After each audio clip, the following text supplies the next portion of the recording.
हमारा Indian education system जिसके अंदर 25 साल से कम उम्र के लड़का लड़की आज भी बेरोजगार बैठे हैं। अगर हम एक आंकड़ा लें तो करीब 42% लोग जो कि आज भी बेरोजगार हैं और ये आंकड़ा दिन ब दिन बढ़ता चला जा रहा है। हेलो दोस्तों, तो आज मैं एक्सप्लेन करने वाला हूँ हमारे इंडियन एजुकेशन सिस्टम को और साथ ही साथ टीचर्स को जो कि बच्चों को ऐसा करने पर मजबूर करते हैं। हमारे इंडिया में अगर आप किसी बच्चे से पूछोगे ना कि आपको बड़ा होकर बनना क्या है, तो उसका सवाल एक ही आएगा, डॉक्टर, इंजीनियर, वकील या सरकारी नौकरी या फिर MBA। इसके अलावा उसके पास कोई आंसर आने ही वाला नहीं है। अगर हम 2024 की बात करें तो इस बार करीब करीब 24 लाख बच्चों ने नीट का एग्जाम दिया था, जिसमें से कुल MBBS की सीटें 1,06,333 हैं। अब आप खुद सोच सकते हो इसके अंदर कितना कंपटीशन है। अगर हम इसका भी एक आंकड़ा लें तो करीब करीब अगर 25 बच्चे एक जगह बैठे हैं ना, तो उनमें से सिर्फ एक ही बच्चे को MBBS की सीट मिलेगी। अब देखो, नीट ही का ऐसा एग्जाम नहीं इसके अंदर इतना कंपटीशन है। IIT JEE निकालने के लिए भी आपको बहुत ज़्यादा कंपटीशन करना पड़ता है। कई कई एग्जाम के अंदर तो आपको पूरी पूरी आपकी एज तक गुजर जाती है, लेकिन फिर भी आपका सिलेक्शन नहीं होता। बट ऐसा होता क्यों है? बच्चे इस चीज़ को करने के लिए इतना रुचि क्यों हो जाते हैं? देखो, हमारे इंडियन एजुकेशन सिस्टम के अंदर हमें सिर्फ नौकरी करना सिखाया जाता है। अगर आप अपने पेरेंट्स से पूछोगे कि आपको करना क्या है, तो उनका सवाल एक ही आएगा कि बेटा कुछ पढ़ लिख ले और अच्छी नौकरी ढूंढ ले। इसके अलावा उनका कोई जवाब आने वाला नहीं है। या आसान भाषा में कह लो, पढ़ाई का मतलब सिर्फ नौकरी। पढ़ाई करो और नौकरी लो और चलते बनो। और एक स्टूडेंट को ये सपने दिखाए जाते हैं कि अगर आपकी सरकारी नौकरी लग गई तो आप इस दुनिया में सब कुछ हासिल कर लोगे। मैं मानता हूँ सरकारी नौकरी आपको बहुत कुछ दिला सकती है, लेकिन ये इतना भी कुछ नहीं दिला सकती जितना लोग आपको सपने दिखाते हैं। अब देखो, सरकारी नौकरी हुई चाहे कोई और कॉम्पिटिशन एग्जाम हुआ, कॉम्पिटिशन तो हर किसी के अंदर भर भर के होता है।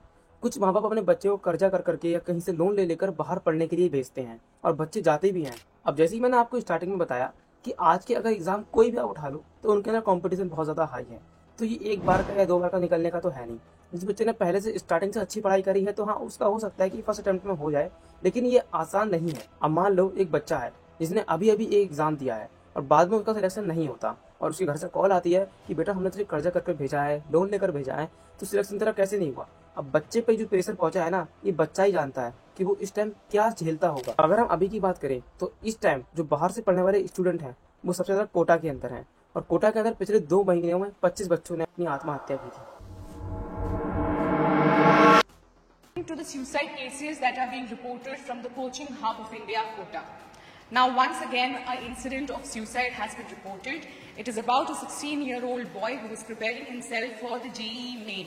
This is 16-year-old Shubh Chaudhary, who is a resident of Jharkhand. खबर भी है, कल आपको बताया था कि जिनके बच्चे स्कूल में पढ़ते हैं, कॉलेज में पढ़ते हैं, कोचिंग में पढ़ते हैं, कोचिंग वाले बच्चे आत्महत्या कर रहे हैं, कोटा में खास तौर पर। इसकी सिर्फ एक ही वजह थी, बच्चों पर प्रेशर डालना कि बेटा अगर तुम ये नहीं बने तो हमारा क्या होगा। इन्हीं चीज़ों से बच्चे रिग्रेट हो जाते हैं और वो इन सब कामों पर मजबूर हो जाते हैं। अब सवाल आता है कि पेरेंट्स अपने बच्चों को इतनी दूर दूर पढ़ाई करने के लिए भेजते क्यों हैं? देखो, आपने भी काफ़ी बार देखा होगा कि आपके गांव में इतनी अच्छी फैसिलिटी नहीं है, इसलिए आपको भी काफ़ी सारे काम जो है बाहर करना पड़ते हैं। सेम इसी तरीके से इन बच्चों के साथ होता है। इनकी गाँव में भी अच्छी कोचिंग नहीं होती, जिस वजह से इनके पेरेंट्स इनको कोटा के लिए भेजते हैं या फिर कहीं और भी भेजते हैं। लेकिन सवाल आता है, पेरेंट्स सबसे ज़्यादा कोटा के अंदर क्यों भेजते हैं? तो यहाँ पर आता है बड़े बड़े कोचिंग इंस्टीट्यूट। इनका जाल बहुत ही बुरा है।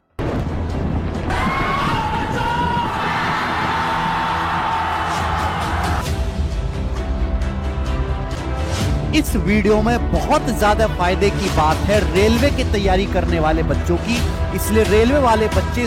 अगर हम सबसे ज्यादा एजुकेशन सिस्टम को खराब करने की बात करें तो सबसे ऊपर टीचर आते हैं। टीचरों ने हमें कभी नहीं सिखाया कि आप किस तरीके से अपने स्टार्टअप कर सकते हो। टीचरों ने आपको कभी बाहर से बोलने का जज्बा नहीं सिखाया। टीचर ने कभी आपकी कम्युनिकेशन स्किल पर काम नहीं कराया। टीचर ने सिर्फ यही सिखाया कि आप पढ़ो, लिखो, अच्छे नंबर से पास हो और नौकरी करो। और इसी चीज का फायदा उठाते हैं बड़े बड़े कोचिंग इंस्टीट्यूट्स, जो कि आपका बहुत अच्छे से ब्रेन वॉश करते हैं। आपके फोन में काफी बार ऐड आई होगी कि ये वाला कोर्स परचेज कर लो और अपने सपने पूरे करो, IIT निकालो, UPSC निकालो या फिर नीट निकालो। लेकिन वो आपको कहीं गारंटी नहीं देते कि आप हाँ इस वाले कोर्स को करके निकाल ही लोगे।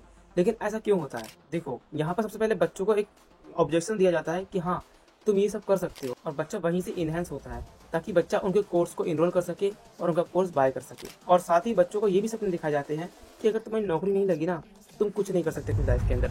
नौकरी के अलावा इस दुनिया में कोई चीज़ है ही नहीं जो कि आपको कामयाब बना सके। ये सब बच्चों को दिखाया जाता है, जिस वजह से बच्चे इससे बहुत ज़्यादा इन्फ्लुएंस होते हैं और बच्चे सोचते हैं कि यार अगर नौकरी नहीं लगी है तो क्या करेंगे हम। और हमसे ये भी बोलते हैं कि अगर तुम्हारी एक बार नौकरी लग गई ना तो तुम अपनी लाइफ में बहुत कुछ कर लोगे। लेकिन सच ये है कि जो टीचर आपको पढ़ा रहा है ना, वो खुद एक नौकरी वाला है। उसकी खुद एक नौकरी लगी हुई है, एक जॉब लगी हुई है, लेकिन वो खुद इतने बड़े सपने हासिल क्यों नहीं कर पाया?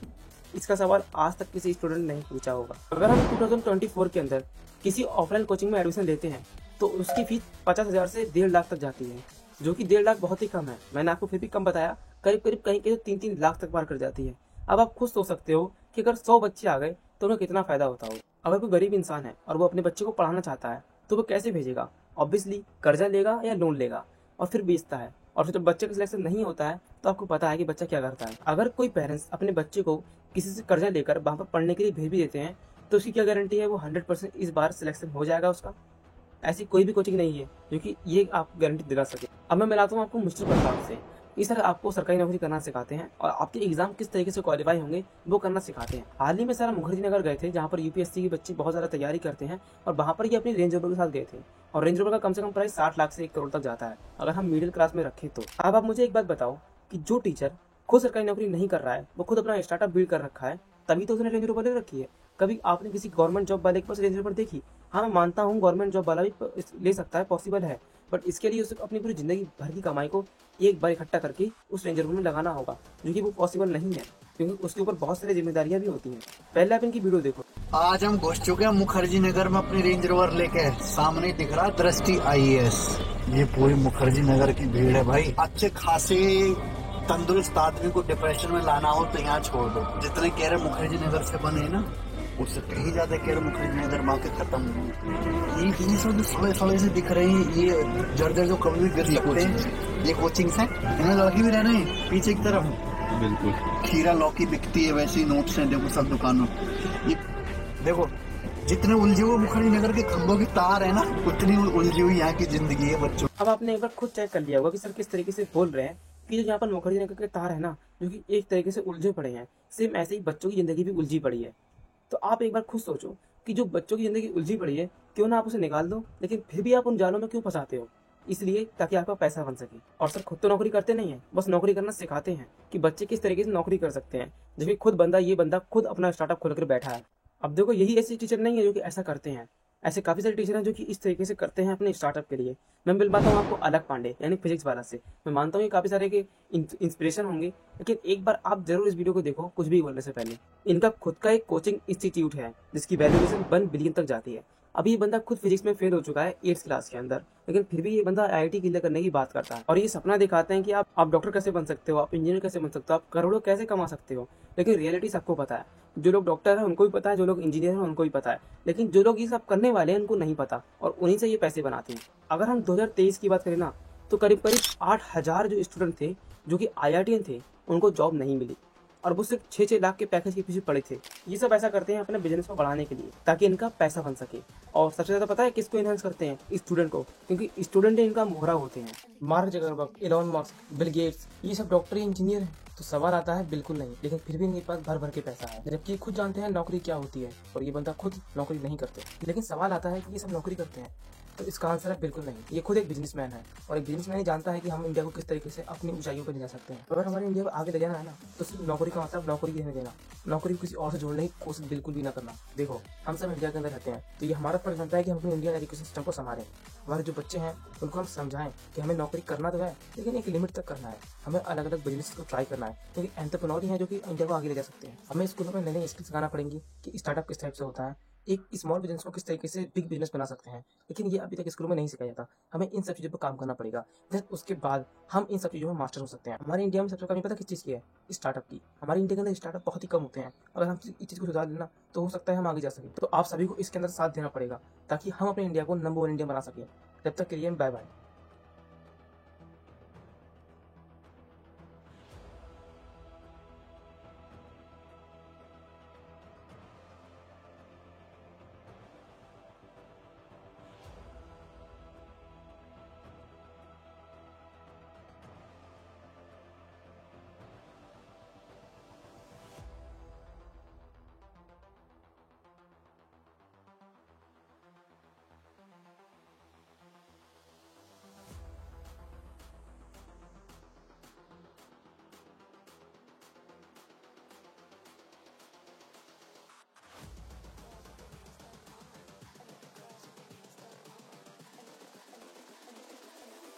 Girls with their nails done now.